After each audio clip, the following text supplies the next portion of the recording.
Hello दोस्तों, कैसे हैं? आशा करता हूँ कि ठीक होंगे आप लोग। फिर से आपको एक बार स्वागत करते हैं सीएल से यूट्यूब चैनल और सीएल से ऑनलाइन क्लासेस में।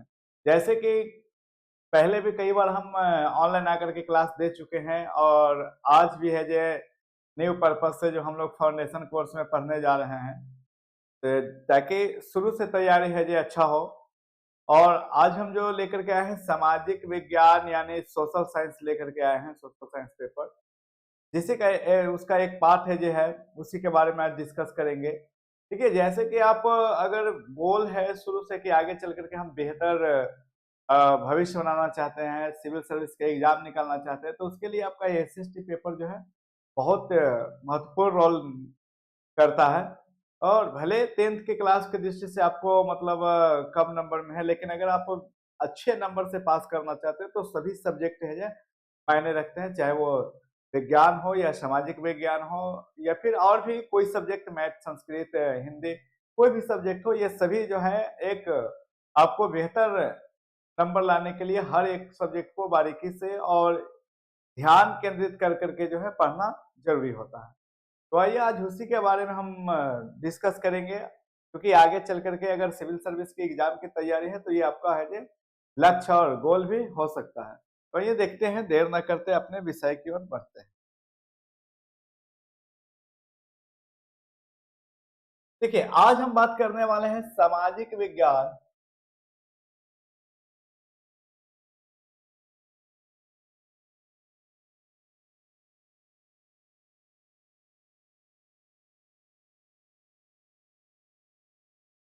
सामाजिक विज्ञान के एक अंग के बारे में, जैसे आप जानते हैं कि सामाजिक विज्ञान जो है पूरे 80 नंबर में पढ़ने के लिए आता है और प्लस 20 नंबर जो है आपको स्कूल से मिल जाता है।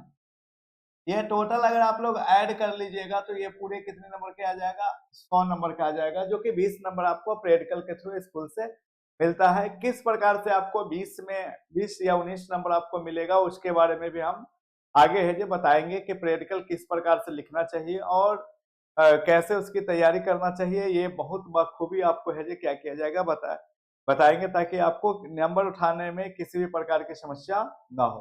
तो आइए देखते हैं। सामाजिक विज्ञान का ही एक शाखा है राजनीतिक शास्त्र। राजनीतिक विज्ञान या राजनीतिक शास्त्र कहते हैं इसको, हम बोलते हैं पॉलिटिकल साइंस। पॉलिटिकल साइंस आखिर ये क्या होता है जी समझ। पॉलिटिकल साइंस, देखिए, राज्य करने के लिए जो नीति में ऐसे शासन का बहुत सारे प्रकार होते हैं, कई प्रकार के शासन जो है यहाँ पर होते हैं। तो राज्य करने के लिए जो नीति बनाया जाए उसी को हम लोग क्या बोलेंगे, राजनीतिक शास्त्र बोलते हैं। देखिए, शुरू से जो देखते आ रहे हैं कि राज्य करने के लिए, राज्य राज्य करने के लिए नीति बनाया जाता है उसी को बोलते हैं राजनीतिक शास्त्र। राज्य को राज्य करना और नीति माने नीतियां बनाना। राज्य के लिए जो नीति बनाया जाएगा उसी को हम लोग क्या बोलेंगे, राजनीतिक शास्त्र बोलेंगे। समझे। जैसे पहले आप लोग जानते हैं शासन के बहुत सारे प्रकार होते हैं, और चाहे वो राजतंत्र हो या समाजवाद हो या फिर तानाशाह हो या लोकतंत्र हो, कोई भी शासन हो, हर लोग वहां का जो उसमें लीडर होते हैं या फिर जो भी काम करते हैं उसके पीछे कहीं ना कहीं कोई नीति होता है। राजतंत्र चलता था, वो भी नीतियां बनाते थे ताकि हमसे जनता क्या रहे, संतुष्ट रहे, और हमसे जो जनता संतुष्ट रहे और हमारा बगावत न करे, हमारा विरोध न करे।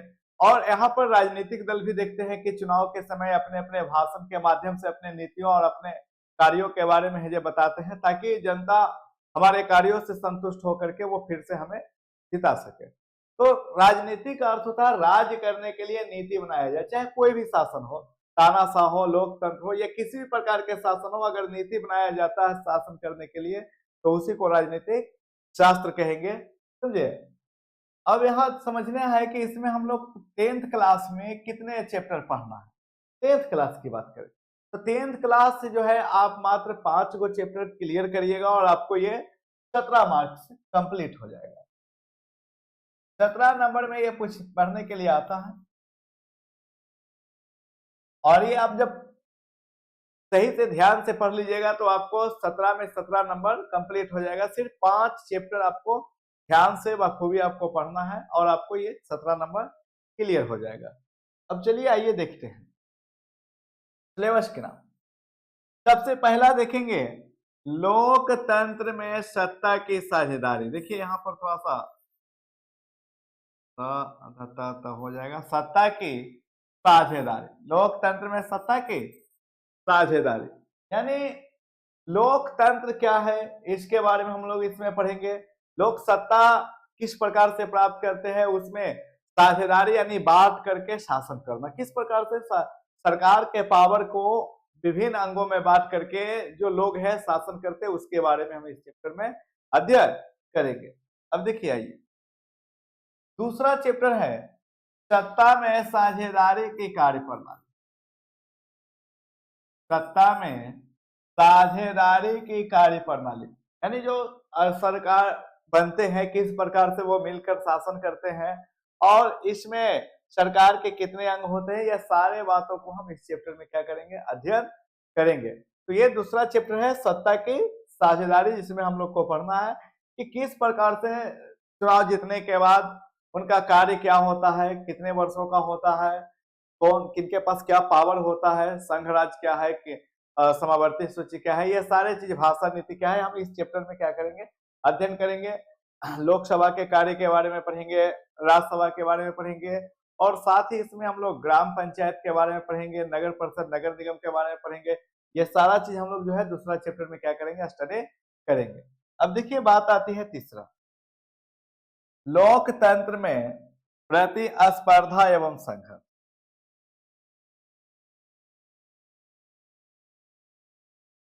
थोड़ा सा प्रतिस्पर्धा गलत लिखा, लोकतंत्र में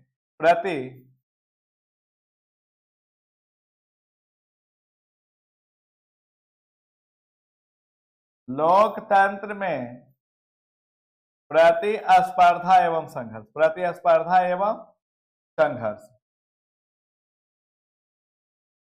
प्रतिस्पर्धा एवं संघर्ष।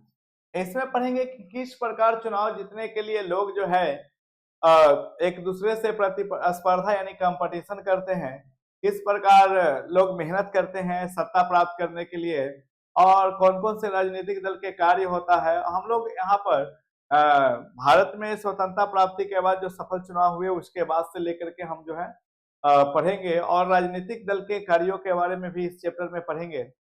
लोकतंत्र में प्रतिस्पर्धा एवं संघर्ष में आगे हम लोग को पढ़ना है चौथा लेसन, ये एक हो गया, 2 3 4। ठीक है, यहां पढ़ेंगे लोकतंत्र की उपलब्धियां।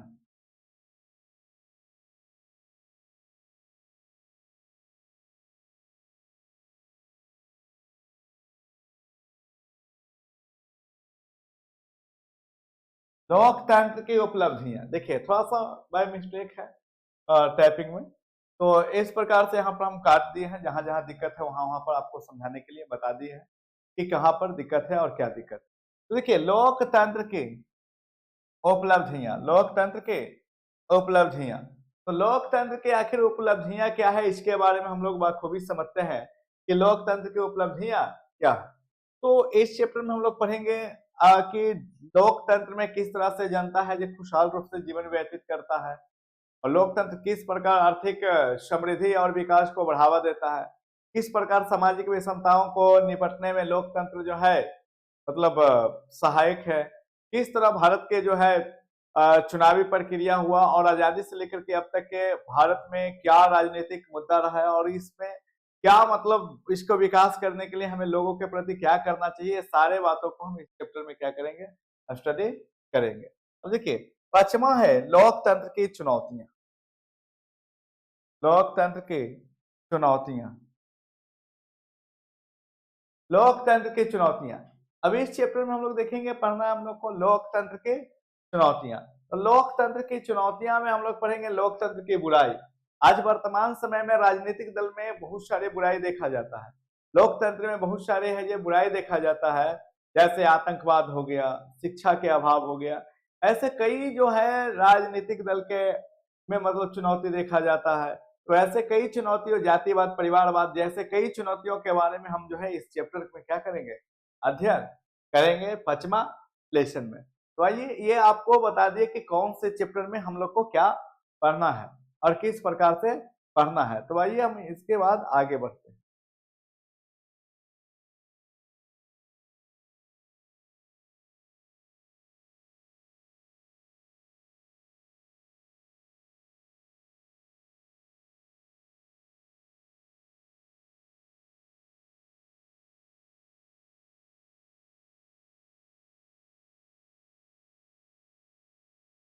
ये आइए देखते हैं राजनीतिक शास्त्र का डेफिनेशन समझ। राजनीतिक शास्त्र का डेफिनेशन, राजनीतिक शास्त्र कहेंगे किसको? हालांकि ये किसी भी एग्जाम में आपसे पूछता नहीं है, ये ध्यान रखिएगा। आपसे भले आपसे कोई मतलब चलता फिर रहा व्यक्ति पूछ ले कि राजनीतिक शास्त्र क्या है, लेकिन नॉलेज के लिए जानना बहुत जरूरी है। अब पढ़ रहे हो राजनीतिक विज्ञान और उसका डेफिनेशन ही नहीं पता है तो फिर समस्या हो सकता है। देखिए राजनीतिक शास्त्र क्या है, तो कहता है सामाजिक विज्ञान का वह शाखा, सामाजिक विज्ञान का वह शाखा जिसके अंतर्गत राजनीतिक क्रियाकलापों के बारे में अध्ययन किया जाता है, उसे राजनीतिक शास्त्र कहते हैं, उसे राजनीतिक शास्त्र कहते हैं। फिर से एक बार डेफिनेशन याद करिएगा, साथ में बोलिएगा, आपको याद हो जाएगा। सामाजिक विज्ञान का एक वह शाखा जिसके अंतर्गत, सामाजिक विज्ञान का एक वह शाखा जिसके अंतर्गत राजनीतिक क्रियाकलापों के बारे में, राजनीतिक क्रियाकलापों के बारे में अध्ययन किया जाता है, अध्ययन किया जाता है, उसे राजनीतिक शास्त्र कहते हैं। उसे क्या बोलते हैं? राजनीतिक शास्त्र बोलते हैं। अब समझिए राजनीतिक शास्त्र है क्या, ये समझिए। कहता है कि वैसा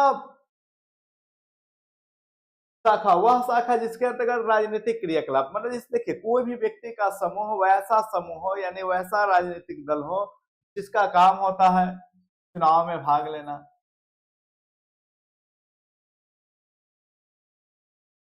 चुनाव में भाग लेना,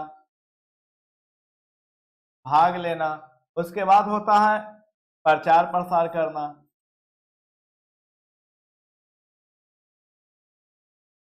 प्रचार प्रसार करना, उसके बाद होता है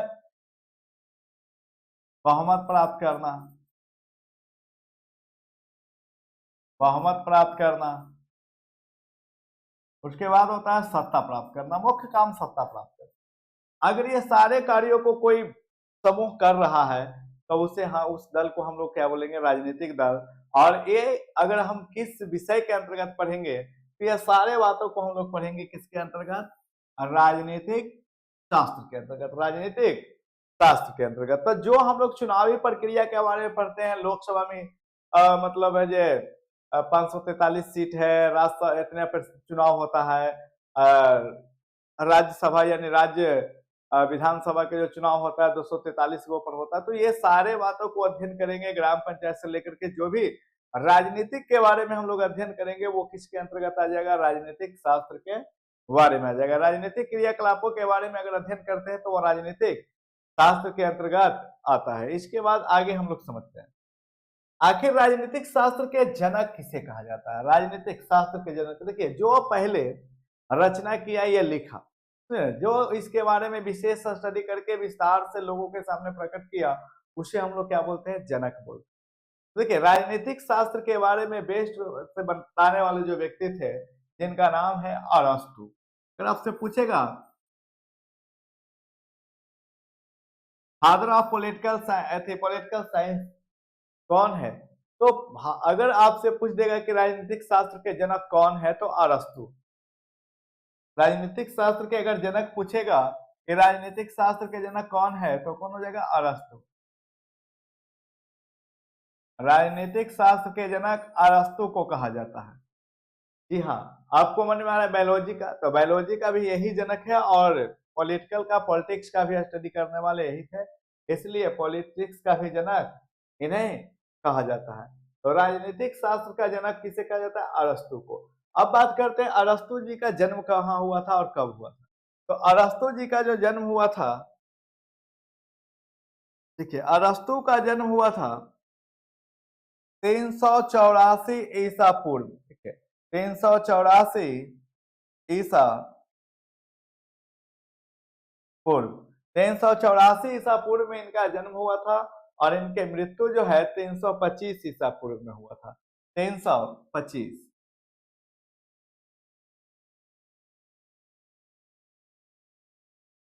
325 ईसा पूर्व में इनका मृत्यु हुआ था। 325 ईसा पूर्व में इनका क्या हुआ था? मृत्यु हुआ था। और इन्हें ही मतलब है जे इसका क्या कहता, जनक कहा जाता। लेकिन अब आपको मन में आ रहा है कि हम लोग जब कॉपी में लिखते हैं तो उसको पॉलिटिकल ना लिख करके आप लोग सिविक्स लिख, सिविक्स, CIVICS, सिविक्स। सिविक्स का मतलब होता है नागरिक शास्त्र। सिविक्स का मतलब क्या होता है? नागरिक शास्त्र, जिसके बारे में हम लोग क्लास 8 तक पढ़े हैं कि लोगों को वोट देने का अधिकार कितने वर्ष के लिए मिलता है, भारत के आम नागरिक कौन व्यक्ति बनते हैं, कौन व्यक्ति आम नागरिक नहीं बनते। ये सारे बातों को जो हम लोग पढ़ते हैं वो किस में पढ़ते हैं? तो नागरिक शास्त्र में। किस में पढ़ते हैं? नागरिक शास्त्र में, कि आखिर उसमें कौन से व्यक्ति का कितना अधिकार है, क्या अधिकार है, ये सारे बातों को 8वां में पढ़ते हैं। और इसलिए इसको हम लोग नागरिक शास्त्र बोलते हैं। नागरिकों के अधिकार के बारे में पढ़ना होता है। और इनका जनक जो है Benjamin Franklin, Benjamin Franklin, Benjamin Franklin जो है इसका क्या है? जनक है। बेंजामिन फ्रैंकलिन ये नागरिक शास्त्र का जनक है। चलिए यहां तक मुझे विश्वास होगा कि आपको पूरा समझ में आया होगा। अब इसके आगे हम लोग देखते हैं कुछ इंपॉर्टेंट फैक्ट्स जिसके बारे में जानना जरूरी है। 1789 के फ्रांसीसी क्रांति के बाद राष्ट्रीय भावना जो है उन्नत रूप से प्रकट हुआ। देखिए 1789, अगर आप हिस्ट्री पढ़े होंगे क्लास 9th के, समझे, या 10th के, तो आपको पता होगा 14 जुलाई 1789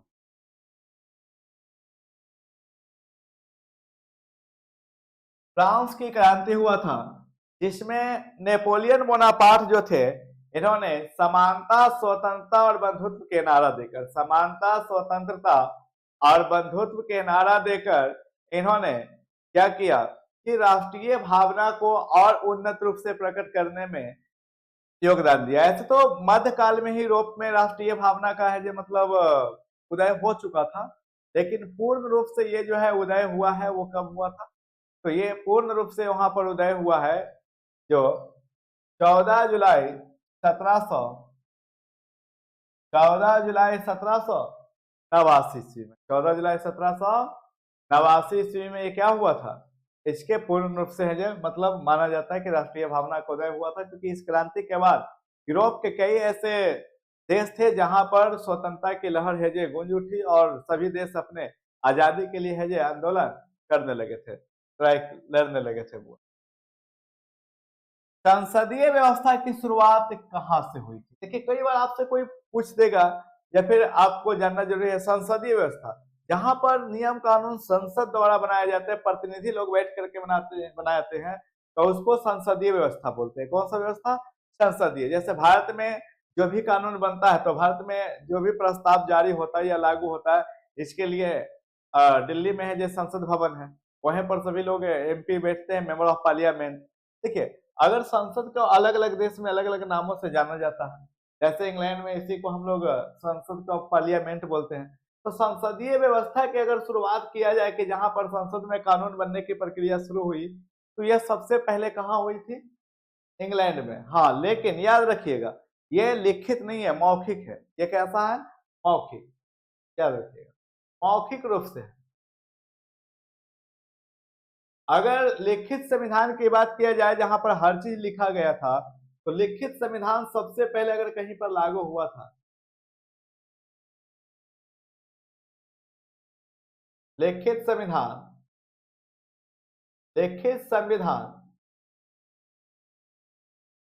लिखित संविधान अगर कहीं पर सबसे पहले लागू हुआ था तो वो कहां में हुआ था? तो लिखित संविधान सबसे पहले लागू करने वाला एक देश था हुआ, जिसका नाम है अमेरिका। अमेरिका में सबसे पहले जो है लिखित संविधान लागू किया गया था। अब देखिए ध्यान से आगे देखते हैं। लोकतंत्र में सत्ता की साझेदारी, तो समझिएगा लोकतंत्र में सत्ता की ये चैप्टर फर्स्ट है। जरा अब हम लोग अपने चैप्टर की ओर आ जाएंगे कि आखिर जो है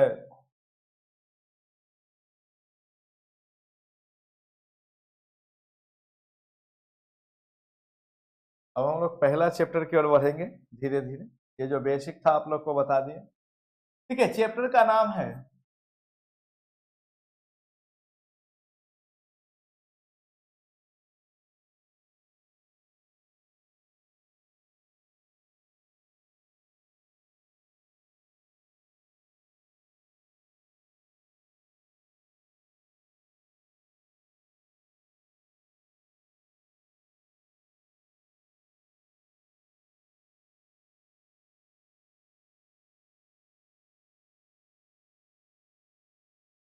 देखिए,